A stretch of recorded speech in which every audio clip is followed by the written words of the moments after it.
Let's go back to the G20 summit in Hamburg because the Russian and the US president have met for the first time. We just heard that their meeting has ended after more than 2 hours of talk, so much longer than anticipated. Judi James is the author of the Body Language Bible and can tell us about possible hidden meanings between the two leaders' gestures and expressions. What did you make of this overall? It's very closely scrutinised, I'm sure. Yes, and actually a lot of people said, Trump looks nervous, that Putin looks more dominant. In actual fact, you have to look below the obvious signals. Putin actually, for most of those meetings, the first time he looked as though he didn't really want to shake hands. The second time, he didn't use very much eye contact at all. He was fiddling with his fingers. He was sitting... Like a naughty schoolboy, sullen child look. Absolutely. And again, Trump was instigating. He instigated the handshake. He instigated the press interview. So he made it look as though that was an interview in the White House that he was hosting. That's interesting because he extended his hand. Donald Trump extended his hand first. And I'm not sure if we can see the still of that. But there is one moment where the hand comes out in the lower position. We're just getting to it. And some have interpreted that as a sign of submission. No, that's an 80s power shake. A businessman from the 80s, which is very much what he is, you'd either put your hand out horizontally with the palm down so people have to grovel underneath it, or you put it down like that, which is called the rat trap. You put your hand on top of mine now. I've got you, you see. Right. And then so you're in control. Completely in control. And it feels so odd anyway. I mean, you don't know what he's going to do with it. He might do the shaking. Do that again, because we were out of vision. So I put my hand... Right, you're going to be Trump. OK, no, you I'll be Trump. Right, I'm Putin. And I've got you. Right. So you're in control, I Judi. can pat you. Yeah.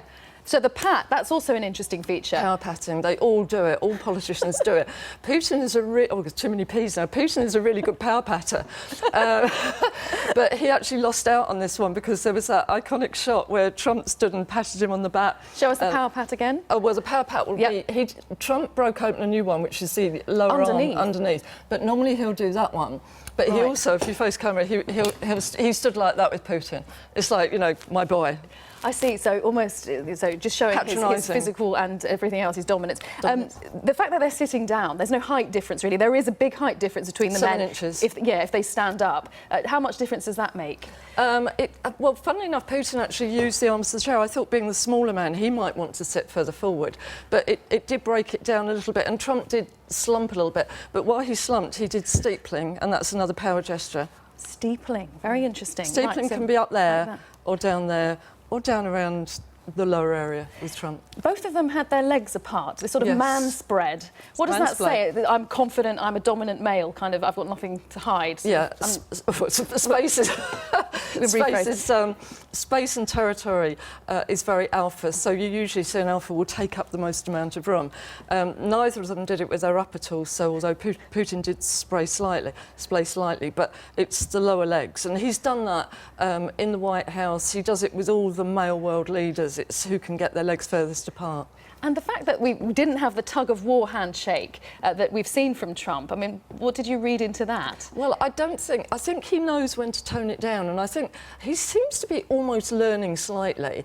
And I think with Putin's, as I say, very machismo, you know, you see shots of him out riding his horse, he did the calendar and everything. So I think that might have been quite dangerous, where if he'd have pulled, Putin could have pulled him back, which would have been very odd with a smaller guy toppling a larger man, possibly physically.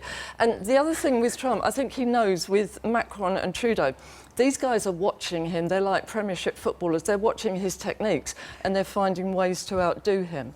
And Putin did that right at the very end, as I say, where he leant over and suddenly engaged in a very personal-looking conversation. Neither of them would have understood one another, but it looked like we're really friends, secretly. In 10 seconds, or 15, Judi, how did you view this overall? Who came out best? Trump, in terms of power and status, absolutely won every point.